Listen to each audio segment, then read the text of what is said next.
Hey, what's up guys, eRiver94 back with another action figure review. Today we are looking at the Hasbro Marvel Legends, the Uncanny X-Men Retro Wave.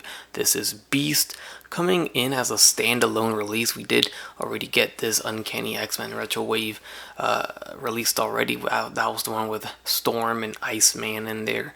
And they just randomly released this Beast to go along with it. So this is Gray Beast. We have some accessories there that look quite exciting to get into.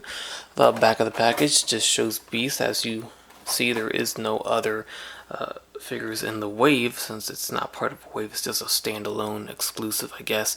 And then there is a read-up that reads, while the Beast is incredibly strong and astonishingly agile, he is also one of the world's leading experts in biochemistry.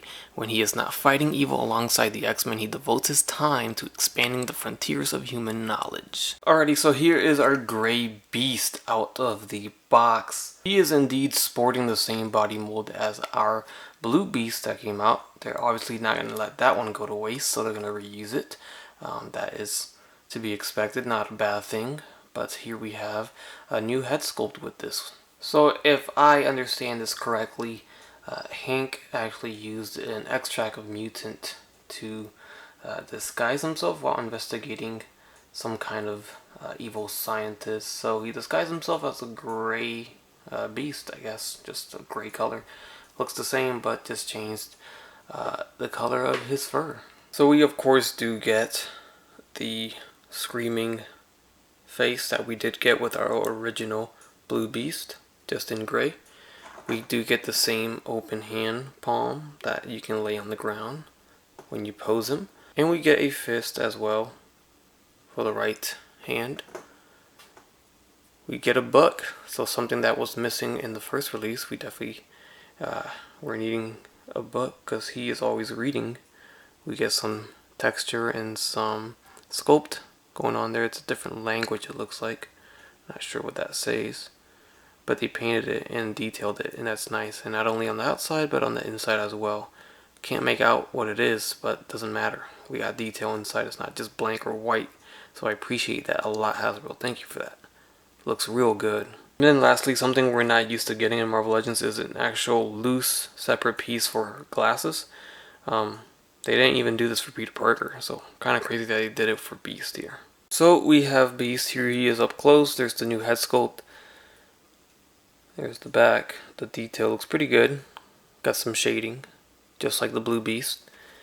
And I want to go ahead and try and put these glasses on. I don't know how these are going to work out, but we shall try. There are no peg holes or any slots or anything to put the glasses on, so I guess you just kind of lay them on his face, and it's not going to be the easiest thing either. So I honestly don't even know. I mean, the ears are kind of sculpted into the hair, so there's not even a gap between the ear and the hair or the head, so there's nowhere you can put these glasses to hook onto. They're just kind of laying over his ear and his hair. Barely hanging on there. They keep popping off. Took me a while just to get it like this. And you just gotta kind of put it on the tip of his nose. It doesn't cover his eyes completely. It's like reading glasses, so that's the best I could do. I mean, these are hanging on by a thread. If I touch this by a little bit, it's gonna go bye-bye. So, I don't know. I give him A for effort, but it's very difficult to execute this. And then I'm gonna take a wild guess that this is not going to work out too well on the angry head.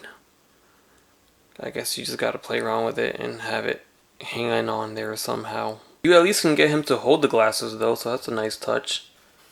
I do like that. And then this hand over here is absolutely perfect for the book. And I think the original Beast did come with this hand too, almost like as if they intended to give him a book, but they didn't. And there's also a little indentation. See that little circle, dark spot? It's actually a little indentation for his thumb, so that's where you would sit his thumb, and it's a awesome grip too. That book's not going nowhere, and it looks real good. I really appreciate that they detailed the book. Sometimes Hasbro just skips out on this type of things, especially with weapons and stuff and other accessories. So I do want to take a closer shot real quick because I want to show you guys that it looks like they did just paint over the Blue Beast. As you can see, there is some blue underneath that gray paint. and you can see it down in the thigh area. Let's see if I can get it to focus there. It's very subtle, but you can see it.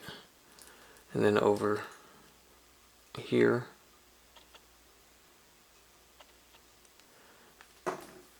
on the back side, there's some blue showing down there.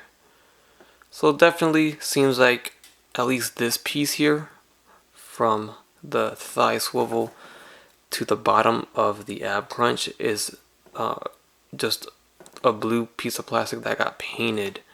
It got painted gray, because the thighs and the softer plastic, this is all molded plastic, it's not paint. So this was just molded in gray, and all they did was paint this to match the thigh.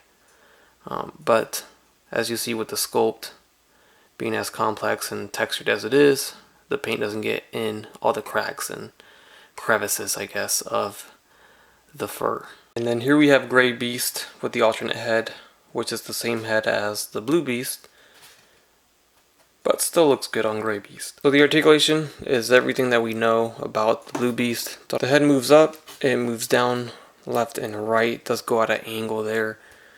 Got the arms going forward and back, in and out. We got that shoulder butterfly joint, super deep going back and not so deep going forward, but still moves forward a little bit.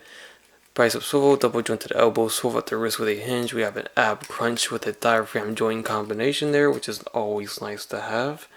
So we get the swivel at the torso instead of the waist. We have the legs, the drop down legs as well, so that moves up and back. In and out, does a full split. We have thigh swivels, double jointed knees with the ankle hinge forward and back, the ankle rocker, and the toe hinge at the foot. Alright, so here we have Gray Beast and Blue Beast next to each other, so you get a good look at that here. Of course, everything's the same here, except for the head sculpts. And then here is that same head sculpt that we got on right now on the Blue Beast. But this is to be expected, same height and everything. We'll put them with some other X-Men. We have Cyclops and Rogue. Next up we have Wolverine and Jubilee.